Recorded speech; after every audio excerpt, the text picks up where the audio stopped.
యుగమునకు ఆది. ఈ కలియుగము ప్రారంభమైనటువంటి తిథి పాడ్యమి రోజున ప్రారంభమైంది. అదే మనకి ఉగాదిగా మనం దర్శించుకుంటాం. మనం ఇప్పుడు పాశ్చాత్య దేశాలు అలాగే మన వాళ్ళందరూ కూడా ఏమవుతుంది తయారు జనవరి 1వ తారీఖు అర్ధరాత్రి 12 గంటలకు. మన సాంప్రదాయం అది కాదు. సూర్యుడు ఉదయించిన తర్వాతే మనం చేస్తాం. అర్ధరాత్రి 12కి ఎప్పుడైనా ఉగాది చేసుకుంటాం మనం. సూర్యోదయానికి పూర్వం నిద్రలేచి స్వామికి అర్చన చేసుకుని ఈ పంచాంగానికి అర్చన చేసుకుని అప్పుడు ఈ ఉగాది పచ్చడి చేసుకుని తింటాం మనం. అది మన సాంప్రదాయం. అయితే ఈ సంవత్సరము ప్రభవాది షష్ఠి సంవత్సరములు, ప్రభవ విభవ ఇలాగ మనకి 60 సంవత్సరములు ఉన్నాయి. ఈ 60 సంవత్సరంలోనూ కూడా ఈ సంవత్సరమునకు పేరేమిటంటే విశ్వావసు నామ సంవత్సరము. ఈ విశ్వావసు నామ సంవత్సరానికి అధిదేవత ఎవరు అంటే మనకి ఏ రోజైతే ఉగాది ప్రారంభమవుతుందో ఆ వారానికి అధిపతి అయినటువంటి అధిదేవతే ఈ సంవత్సరమునకు రాజు అవుతాడు. ఈరోజు ఆదివారంతో మన యుగాది ప్రారంభమైంది కనుక ఈ ఆదివారాన్ని మన సంస్కృతంలో భానువారము రవివారము అంటాం. ఈ ఆదివారానికి అధిష్టాన దేవత సూర్యుడు. ఆ అధిష్టాన దేవత ఎవరైతే ఆ రోజు ఆ సంవత్సరమునకు ఆధిపత్యము రాజ్యాధిపత్యం రాజు అవుతాడు. అదే మనకి సోమవారం కానీ మంగళవారం కానీ ప్రారంభమైంది అనుకోండి, సోమవారానికి అధిపతి చంద్రుడు. అలాగే చంద్రుడు రాజు అవుతాడు. ఈ సంవత్సరము ప్రారంభం ఆదివారముతోటి ప్రారంభం వచ్చింది కనుక ఈ సంవత్సరమునకు అధిపతి రాజు. అలాగే ఈ సంవత్సరము ప్రభవాది 60 సంవత్సరముల్లోనూ కూడా ఈ విశ్వావసునామ సంవత్సరము 39వ సంవత్సరము. అయితే ఈ సంవత్సరమునకు రాజు సేనాపతి అర్ఘ్యాధిపతి మేఘాధిపత్యము కూడా సూర్యుడికే వచ్చాయండి. ఈ సంవత్సరానికి మంత్రి చంద్రుడు, పూర్వ సస్యాధిపతి గురుడు, అపర సస్యాధిపతి ధాన్యాధిపతి కూడా కుజుడు, రసాధిపతి శని, నీరసాధిపతి బుధుడు. ఇలాగా నవనాయకులలో కూడా 6 గ్రహములకు పాపగ్రహములకే వచ్చాయి. 3 మాత్రమే శుభగ్రహానికి వచ్చింది. అయితే ఈ సంవత్సరంలో రాజు ఆధిపత్యం వహించడం మూలంగా పంటలన్నీ కూడా బాగా పండుతాయి. కానీ మనకి చేతికి వచ్చేది మాత్రము 16 వీసములలోనూ కూడా 9 వీసాలే చేతి పొందుతాయండి. మిగతావన్నీ కీటకాల భయం వలన కానీ వర్షాభయం కానీ ఈ సంవత్సరము చోర భయం కూడా ఎక్కువ ఉంటుంటాయి. చోరుల భయం ఎక్కువ ఉంటుంది. అంచేత ప్రజలందరూ కూడా చోర భయం ఉంటుంది కనుక తగు జాగ్రత్తలు వహించవలసి ఉంటుంది. అలాగే ఈ సంవత్సరము పశుపాలకుడు, దొడ్డిపెట్టివాడు ఇవన్నీ కూడా యముడికే వచ్చాయండి. యముడికి ఎప్పుడైతే వచ్చిందో పశువులన్నీ కూడా అనారోగ్యం పాలవుతూ ఉంటాయి. గోవధ కూడా ఎక్కువ జరుగుతూ ఉంటుంది. అది మనం కాపాడుకోవాలి ఈ సంవత్సరం. అలాగే ఈ సంవత్సరము 2 కుంచముల వర్షము. ఆ 2 కుంచముల వర్షము కూడా 9 భాగాలు పర్వతాల మీద, 9 భాగాలు సముద్రాల యందును, 2 భాగములు మాత్రమే భూమి మీద వర్షం కురుస్తుంది. ఈ సంవత్సరానికి అధిపతి రాజు మూలంగా ఎర్రని భూములు అన్నీ కూడా బాగా పండుతాయి. ఎరుపు పంటలు బాగా పండుతాయి. అలాగే ఈ సంవత్సరంలో నవనాయకుల్లోనూ కూడా ఆధిపత్యములు 9 భాగములలోనూ కూడా 6 భాగములు పాపగ్రహములకు వచ్చాయి. 3 భాగములు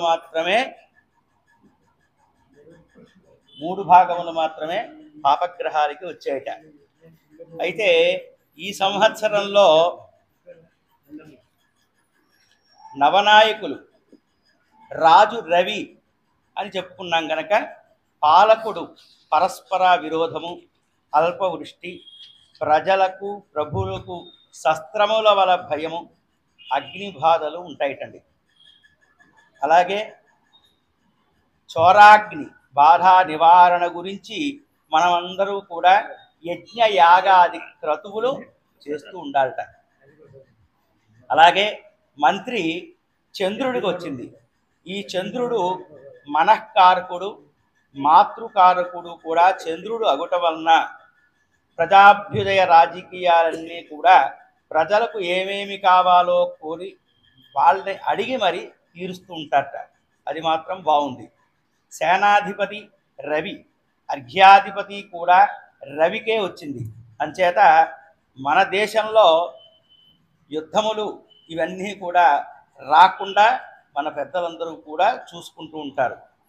అలాగే ఎర్రని ధాన్యములు, ఎర్రని భూములు కూడా బాగా ఫలిస్తాయి. అర్ఘ్యాధిపతి కూడా రవికే వచ్చిందండి. అంచేత వర్షములు అప్పుడప్పుడు కూడా ఎక్కువ కురుస్తూ ఉండడము, మనకి అవసరమైనప్పుడు తక్కువ కురుస్తూ ఉండడము మధ్య భాగంలో ఉంటాయిట.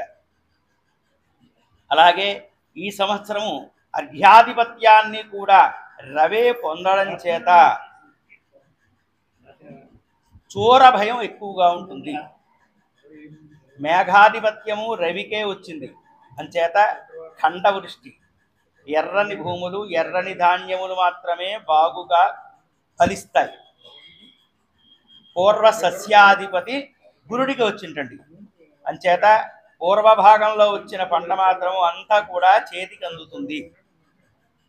గోధుమలు, శనగలు, జొన్నలు, పెసలు, ఉలవలు ఇవన్నీ కూడా బాగుగా ఫలిస్తాయి. అపర సస్యాధిపతి కుజుడికి వచ్చిందండి. అంచేత ముళ్ళు గల ధాన్యములు, కందులు, బొబ్బర్లు, మిర్చి, వేరుశనగ, ఎర్రని ధాన్యములు, ఎర్రని భూములు ఇవన్నీ కూడా బాగా ఫలిస్తాయి. రసాధిపత్యం శనికి వచ్చింది. అంచేత శనికి సంబంధించినవి నువ్వులు, నల్లని మినువులు, ఉలవలు, ఈ నల్లని ధాన్యాలన్నీ కూడా బాగానే పండుతాయి. నీరసాధిపత్యాన్ని బుధుడికి రావడం చేత సుగంధ ద్రవ్యాలు, చిత్ర వస్త్రములు, చందనము కొంత తగ్గి ఉంటూ ఉంటాయి. అలాగే ఈ సంవత్సరంలో ఉపనాయకులు పురోహితుడు గురుడు, అశ్వాధిపతి చంద్రుడు, రత్నాధిపతి కుజుడు, పరీక్షకుడు బుధుడు, గజాధిపతి గురుడు, వృక్షాధిపతి కుజుడు, గణకుడు శుక్రుడు, వస్యాధిపతి రవి, జంగమాధిపతి కుజుడు, గ్రామనాయకుడు రవి, దేవాధిపతి కూడా గురుడు, సర్పాధిపతి శుక్రుడు, దైవజ్ఞుడు రవి, నరాధిపతి కూడా రవి, మృగాధిపతి గురుడు, రాష్ట్రాధిపతి రవి, గ్రామ పాలకుడు బుధుడు, శుభాధిపతి రవి, సర్వదేశ ఉద్యోగి చంద్రుడు, వస్త్రాలకి అధిపతి శని, స్త్రీలకి అధిపతి రవి. ఈ 21 మందిలోనూ కూడా శుభగ్రహములు 10 మందికి వచ్చాయి. పాపగ్రహాలకి 11 ఆధిపత్యాలు వచ్చేటండి. అంచేత ఈ సంవత్సరంలో ప్రజలందరికీ కూడా ఉద్యోగాలవి కూడా బాగా వస్తాయి.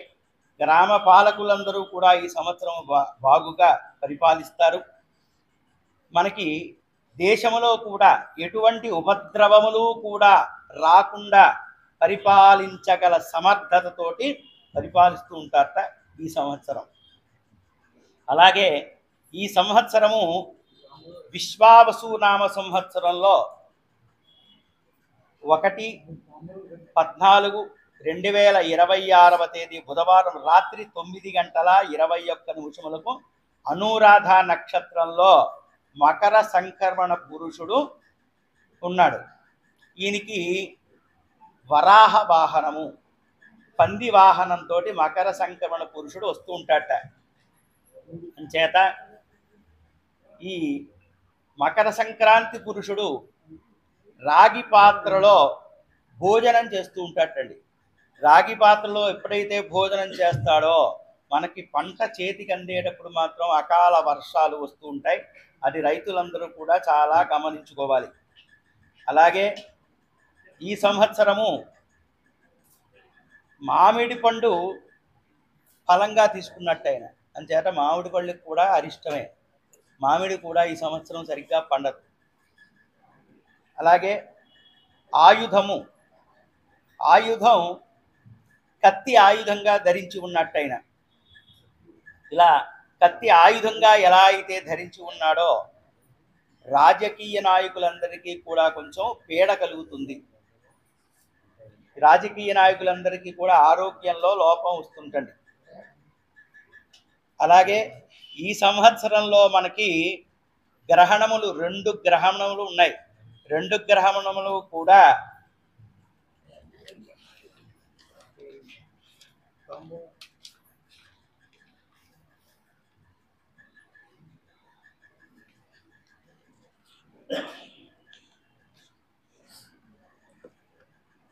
సెప్టెంబర్ 7వ తేదీ ఆదివారం రాత్రి, అంటే మనకి భాద్రపద మాసంలో పౌర్ణమి నాడు చంద్రగ్రహణం. ఇది పూర్ణగ్రహణం.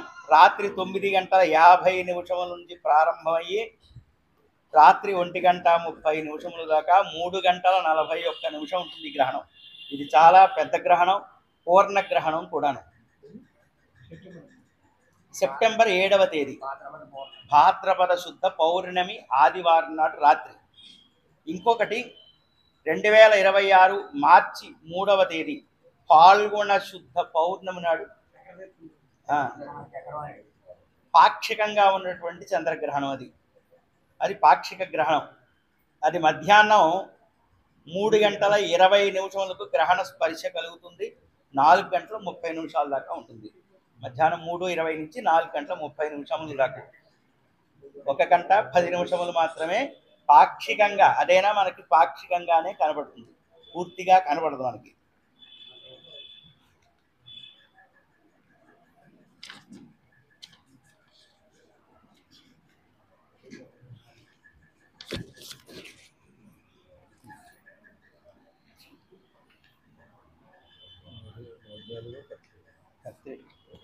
మనకి ఈ సంవత్సరము వైశాఖ మాసంలో వైశాఖ శుద్ధ అష్టమి నాడు కర్తరి, డొల్లు కత్తిరి ప్రారంభమవుతుందండి.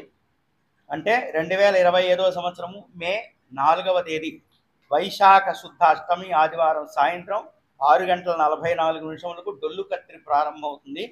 మే 11వ తేదీ అంటే వైశాఖ శుద్ధ చతుర్దశి ఆదివారం నాటి నుంచి నిజ కత్తిరి ప్రారంభమై మే 28వ తేదీ దాకా ఈ కత్తిరి ఉంటుంది.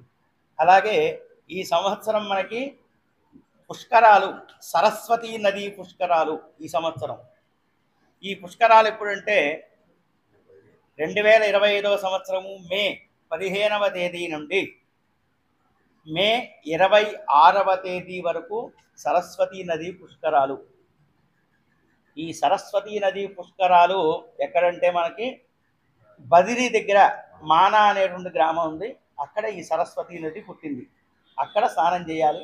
లేదంటే అక్కడ నుంచి 1.5 కిలోమీటర్ల దాకా ప్రవహించి బదరీనారాయణ పాదముల దగ్గరికి వెళ్ళి అక్కడ అలకనంద నదిలో కలుసుకుంటుంది సరస్వతీ నది.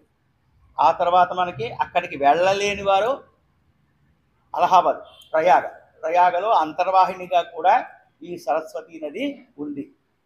లేకపోతే మన వెంకటాచల మహత్యంలో చెప్పినట్టుగా వెంకటేశ్వర స్వామి వారి పుష్కరిణిలో ఈ సరస్వతీ నది ఉంటుందండి. అంచేత ఈ కలియుగంలో పాపాలన్నీ పోగొట్టుకోవడానికి ఈ పుష్కరిణిలో ఉండమని చెప్పి స్వామి శాసించారు. అంచేత సరస్వతీ నది తిరుపతిలో స్వామి పుష్కరిణిలో ఉంటుంది సరస్వతీ నది. అలాగే ఈ సంవత్సరము ఆర్ద్రా ప్రవేశము జూన్ 22వ తేదీ అంటే జ్యేష్ఠ మాసంలో బహుళ ద్వాదశి నాడు ఆదివారం మధ్యాహ్నం 1:50 రవి ఆర్ద్రా ప్రవేశము. రవి పగటి యందు ప్రవేశం చెందాడు కనుక వర్షాలు కూడా అకాల వర్షాలు వస్తూ ఉంటాయి. అది రైతులు గమనించాలి. అలాగే ఈ సంవత్సరము 2 కుంచముల వర్షము. ఈ 2 కుంచముల వర్షంలోనూ కూడా 9 భాగాలు పర్వతాల యందు, 9 భాగాలు సముద్రంలోను, 2 భాగాలు మాత్రమే భూమి యందు వర్షిస్తుంది. అలాగే ఈ కుంచము బాల్య వయస్సు గల బ్రాహ్మణుని చేతిలో ఈ కొంచెం ఉంటుంటండి. బాల్య వయస్సు గల బ్రాహ్మణుని చేతిలో ఎప్పుడైతే ఉందో దుర్భిక్షం ఎక్కువ ఉంటుంది. పంటంతా కూడా చేతికి రాదు. ఆహార ధాన్యాల కొరత ఏర్పడుతూ ఉంటుంట ఈ సంవత్సరం.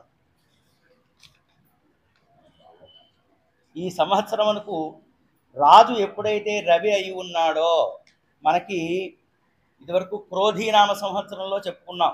క్రోధీనామ సంవత్సరానికి అధిపతి కుజుడు అయ్యాడు. అప్పుడు మంగళవారం వచ్చింది కనుక అప్పుడు యుద్ధ భయాలు ఇవన్నీ కూడా చాలా చూసాం మనం. మూడో ప్రపంచ యుద్ధం కూడా వస్తుందేమో అని అనుమానం కూడా వచ్చింది. అలాగే ఈ సంవత్సరం కూడా మన దేశమునకు వచ్చినటువంటి నష్టం ఏమీ లేదు. కాకపోతే ఇతర దేశాలన్నీ కూడా యుద్ధంలో చేస్తూ ఉంటాయి. కాకపోతే మన దేశానికి వచ్చినటువంటి భయం ఏమీ లేదు. రాజు రవి, మంత్రి చంద్రుడు అయిన మూలంగా మంచి మంచి సలహాలు ఇస్తూ ఉండడం, ప్రభుత్వాధికారులకి ఈ ప్రజలని సక్రమంగా పరిపాలించడము కూడా ఈ సంవత్సరం ఉంది. అయితే ఈ సంవత్సరంలో మనం కాపాడుకోవలసినది గోవులను ఎక్కువ కాపాడుకోవాలి. పశువులకి చాలా రోగాలు వస్తూ ఉంటాయి. అలాగే గోవధ కూడా ఈ సంవత్సరం ఇంకా ప్రబలిపోతుంటండి. అంచేత వాటిని మాత్రం కొంచెం కాపాడుకుంటూ ఉండాలి ఈ సంవత్సరం.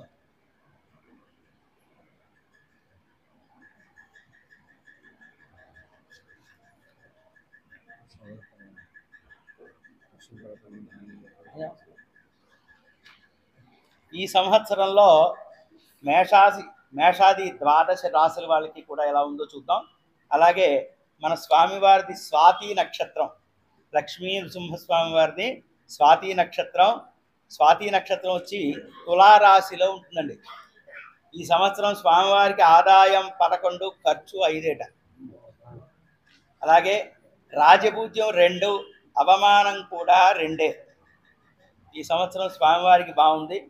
అలాగే మన అంకాలమ్మ అమ్మవారిది ఆదాయం 2, ఖర్చు 14. దీనికి రివర్స్లో ఉంది. రాజపూజ్యం 5, అవమానం కూడా 7. ఇది కూడా ఎక్కువ ఉంది. అలాగే మేషరాశి వాళ్ళకి అశ్వనీ నక్షత్రం 4 పాదాలు, భరణీ నక్షత్రం 4 పాదాలు, కృత్తికా నక్షత్రంలో 1వ పాదము కలిపి ఈ 9 పాదాలు కూడా మేషరాశిలో ఉండడం జరుగుతుంది. ఈ మేషరాశి వారికి ఆదాయం 2, ఖర్చు 14, రాజపూజ్యం 5, అవమానం 7. ఈ మేషరాశి వారికి ఈ సంవత్సరము ఏళ్నాటి శని ప్రారంభం అయింది. అందువలన ఆరోగ్య విషయంలో జాగ్రత్త వహించాలి.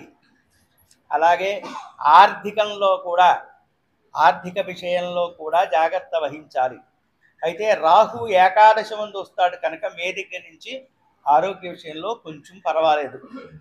అలాగే వృషభ రాశి, ఈ వృషభ రాశి కృత్తికా నక్షత్రం 2, 3, 4 పాదాలు, రోహిణీ నక్షత్రం 4 పాదాలు, మృగశిర నక్షత్రంలో 1, 2 పాదాలు కలిపి వృషభ రాశి వారికి ఉంటాయి.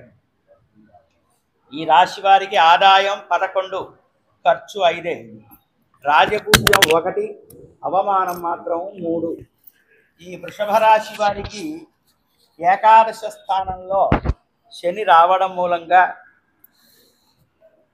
దేవతాగురుడైనటువంటి గురుడు ధనస్థానంలో మే నెల దగ్గర నుంచి ప్రవేశం మూలంగా వృషభ రాశి వాళ్ళకి చాలా కలిసి వస్తుంది. ఆర్థికంగా చాలా బాగుంటుంది. ఈ వృషభ రాశి వాళ్ళందరికీ కూడా ధనాదాయమే కాకుండా ఆరోగ్య విషయంలోనూ ఇవన్నీ కూడా చాలా బాగున్నాయి వృషభ రాశి వారు.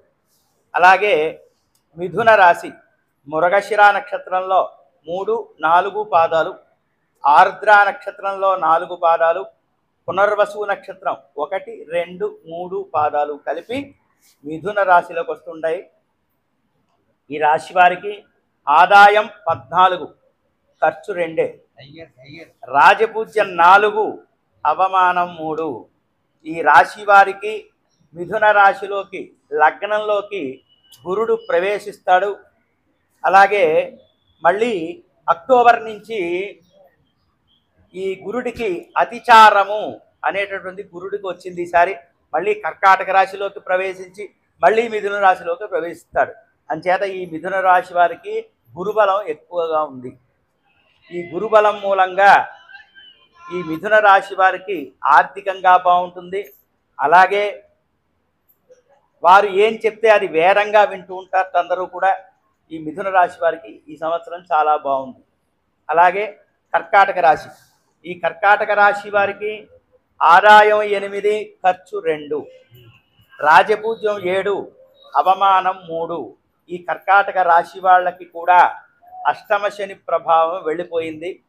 నవమంలోకి శని ప్రవేశించడము, గురుడు ద్వాదశంలోకి ప్రవేశించిన మళ్ళీ అతిచారము చేత లగ్నంలోకి ప్రవేశించడం మూలంగా కర్కాటక రాశి వాళ్ళకి కూడా ఈ సంవత్సరం బాగానే ఉందండి.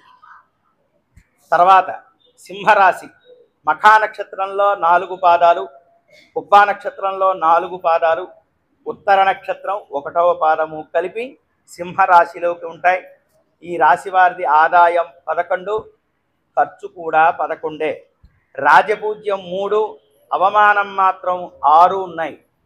ఈ సింహరాశి వాళ్ళకి రాహుకేతువులు మారడము, శని అష్టమ ప్రవేశం జరగడం మూలంగా ఆర్థికంగా కొంచెం దెబ్బతింటారు. ఆరోగ్య విషయంలో కూడా చాలా జాగ్రత్తగా ఉండాలట. అలాగే కన్యారాశి, ఈ కన్యారాశి వారికి ఆదాయం ఉత్తర నక్షత్రం 2, 3, 4 పాదాలు, హస్తా నక్షత్రం 4 పాదాలు, చిత్తా నక్షత్రం 1, 2 పాదాలు కలిపి కన్యారాశిలోకి వస్తాయి. ఈ కన్యారాశి వాళ్ళకి ఆదాయం 14, ఖర్చు మాత్రం 2, రాజపూజ్యం 6, అవమానము 6. ఈ కన్యారాశి వాళ్ళకి భాగ్యస్థానంలోకి గురుడు ప్రవేశించడం, ఆ తరువాత అతిచారము చేత ఏకాదశ స్థానంలోకి గురుడు ప్రవేశించడం, ఈ రెండు కూడా శుభ సూచకములే. ఈ కన్యారాశి వాళ్ళకి ఈ సంవత్సరము చాలా బాగుంది. అలాగే ఈ సంవత్సరం కన్యారాశి వాళ్ళకి శని సప్తమ స్థానంలో ఉండి లగ్నాన్ని చూస్తున్న రాహు 6వ స్థానంలో ఉండడం మూలంగా ఆరోగ్య విషయంలోనూ వ్యాపార విషయంలోనూ కూడా చాలా బాగుంది. తర్వాత తులారాశి, ఈ తులారాశి వాళ్ళది చిత్తా నక్షత్రం 3, 4 పాదాలు, స్వాతి నక్షత్రంలో 1, 2, 3, 4 పాదాలు, విశాఖ నక్షత్రంలో 1, 2, 3 పాదాలు కలిపి తులారాశిలోకి వస్తాయి. ఈ రాశి వారికి ఆదాయం 11, ఖర్చు 5, రాజపూజ్యం 2, అవమానము 2. ఈ తులారాశి వారికి కూడా భాగ్యస్థానంలోకి గురుడు వచ్చి పంచమ దృష్టితోటి తులారాశిని చూస్తాడు కనుక వీరికి కూడా అన్ని విధాలుగానే బాగానే ఉంది.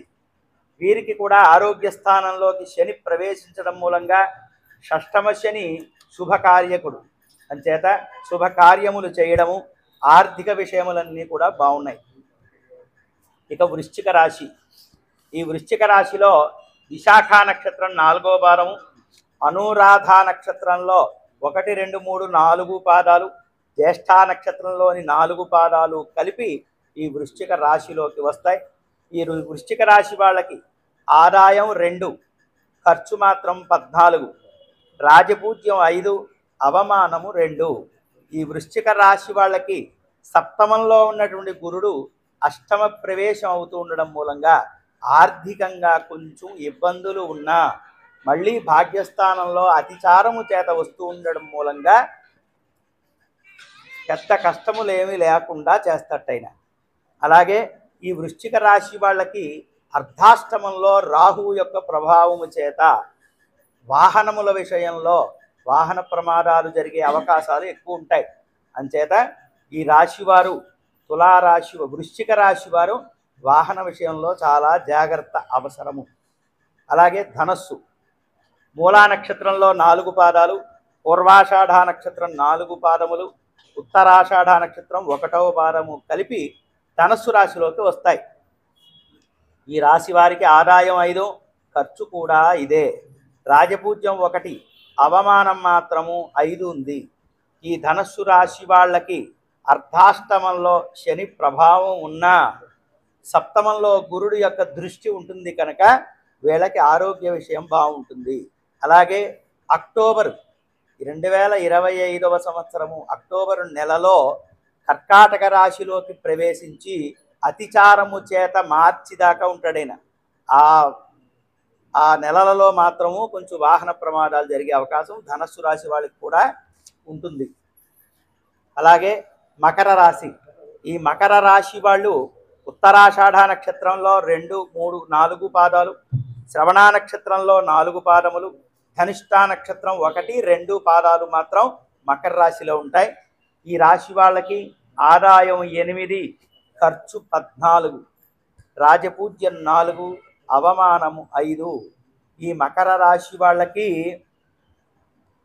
ఈ సంవత్సరంతో ఏలినాటి శని ప్రభావం అయిపోయింది. తృతీయంలోకి శని ప్రవేశమైనా సరే మళ్ళీ ద్వితీయంలో రాహు వస్తాడు. ఈ రాహు వల్ల కొంచెం ఆరోగ్య విషయంలో జాగ్రత్త అవసరము. కుంభరాశి ధనిష్ఠా నక్షత్రం 3, 4 పాదాలు, శతభిష నక్షత్రంలో 4 పాదాలు, పూర్వభాద్ర నక్షత్రంలో 1, 2, 3 పాదములు కలిపి కుంభరాశిలోకి వస్తాయి. ఈ కుంభరాశి వాళ్ళకి ఆదాయం 8, ఖర్చు 14, రాజపూజ్యం 7, అవమానము 5. ఈ కుంభరాశి వాళ్ళకి ఇప్పటి వరకు ఏలినాటి శని పీరియడ్లో 7.5 సంవత్సరములకు 5 సంవత్సరములు అయిపోయి ఇంకా 2.5 సంవత్సరాలు మాత్రం ఉన్నాయి. ఈ మీనరాశిలోకి ప్రవేశించడం, అలాగే గురుడు పంచమంలోకి ప్రవేశించి భాగ్య దృష్టితోటి కుంభరాశిని వాళ్ళని చూస్తాడు కనుక ఇప్పటిదాకా ఉన్నటువంటి సమస్యలన్నీ కూడా ఒక్కొక్కటే తీరుతూ ఆరోగ్య విషయంలోనూ ధన విషయంలోనూ కూడా కొంత ఉపశమనము ఈ రాశి వాళ్ళకి కలుగుతుంటాయి. అలాగే మీనరాశి పూర్వభాద్ర నక్షత్రంలో 4 పాదాలు, 4వ పాదం పూర్వభాద్ర నక్షత్రం, ఉత్తరాభాద్ర నక్షత్రంలో 4 పాదాలు, రేవతి నక్షత్రం 4 పాదాలు కలిపి మీనరాశిలో ఉంటాయి. ఈ మీనరాశి వాళ్ళకి ఆదాయము 5, ఖర్చు కూడా 5, రాజపూజ్యం 3, అవమానం 1. ఈ రాశి వాళ్ళకి లగ్నంలోకి శని ప్రవేశించడం మూలంగాను, అలాగే ఈ గురుడు చతుర్థ క్షేత్రంలోకి ప్రవేశించడం మూలంగాను ఈ మీనరాశి వాళ్ళకి ధనం కొంచెం ఖర్చు అయినా సరే అది గృహం మూలంగానో వివాహ శుభకార్యాల మూలంగానో ఖర్చు పెడతాడు. అంచేత గృహ విషయములలో శుభకార్యములు చేయడంలోనూ కూడా ఈ మీనరాశి వాళ్ళకి ఈ సంవత్సరము ఉపశమనం కలుగుతుంది. అంచేత ఈ సంవత్సరంలో మనం చెప్పుకోదగ్గది ఏంటంటే ఈ సంవత్సరమునకు అధిష్టాన దేవత సంవత్సరానికి అధిపతి కూడా రవికి వచ్చడం మూలంగా ఈ రవి పాపగ్రహము అనేటువంటి శాస్త్రంలో చెప్పబడినా సరే ఈ రవి యొక్క సాహసం వలన ప్రజలందరికీ కూడా ఆరోగ్యం కావాలి అంటే నిత్యము కూడా అందరూ కూడా స్వచ్ఛమైనటువంటి ఆవునేతితోటి యజ్ఞయాగాది క్రతువులు చేయాలట. యజ్ఞయాగాది క్రతువులు చేస్తూ ఏనాటి శని ప్రభావం ఉన్నా సరే ప్రతిరోజు కూడా అష్టాక్షరీ మంత్రం కానీ పంచాక్షరీ మంత్రాన్ని కూడా జపిస్తూ ఉండడం మూలంగా వారికి ఏలినాటి శని ప్రభావం తగ్గి ఆయువు ఆరోగ్యము కలుగుతూ ఉంటాయి. అలాగే ఈ సంవత్సరంలో ఈ పౌర్ణమి రోజున భాద్రపద శుద్ధ పౌర్ణమి రోజున చంద్రగ్రహణము విపరీతమైనటువంటి పుణ్య ఫలప్రదాయకమైనది. ఈ గ్రహణము చాలా పెద్ద గ్రహణము, చాలా పుణ్యదాయకమైనది కూడా. ఆ గ్రహణానికి గ్రహణ సమయంలో స్నానం చేసి గురువుగారు చెప్పినటువంటి మంత్రాన్ని కానీ అష్టాక్షరి మంత్రాన్ని కానీ జపించడం మూలంగా 1,000 రెట్లు ఫలితాన్ని ఈ సంవత్సరం ఇచ్చేటటువంటి ఫలితం భాద్రపద శుద్ధ పౌర్ణమి రోజున చంద్రగ్రహణం. అలాగే ఆ గ్రహణం అయిన తర్వాత ధాన్యదానం కానీ సువర్ణ దానము కానీ చేయడం చాలా మంచిది ఈ సంవత్సరం.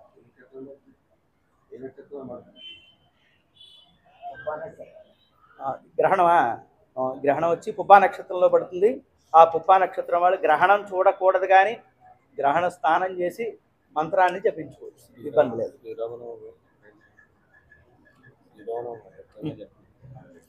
నవమి శ్రీరామనవమి వచ్చి ఆదివారం 6వ తేదీ ఆదివారం నాడు శ్రీరామనవమి.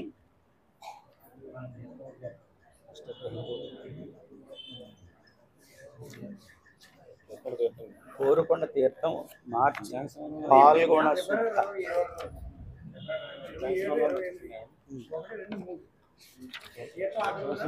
ఆఖరి రోజున గ్రహణం.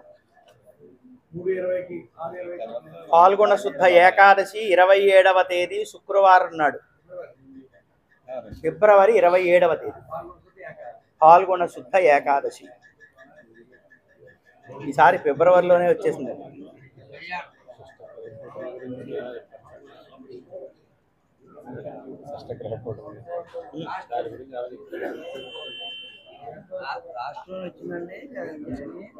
పౌర్ణమి రోజుని ఫస్ట్ ఆఖరి రోజు వస్తుంది, 5వ రోజు గ్రహణం.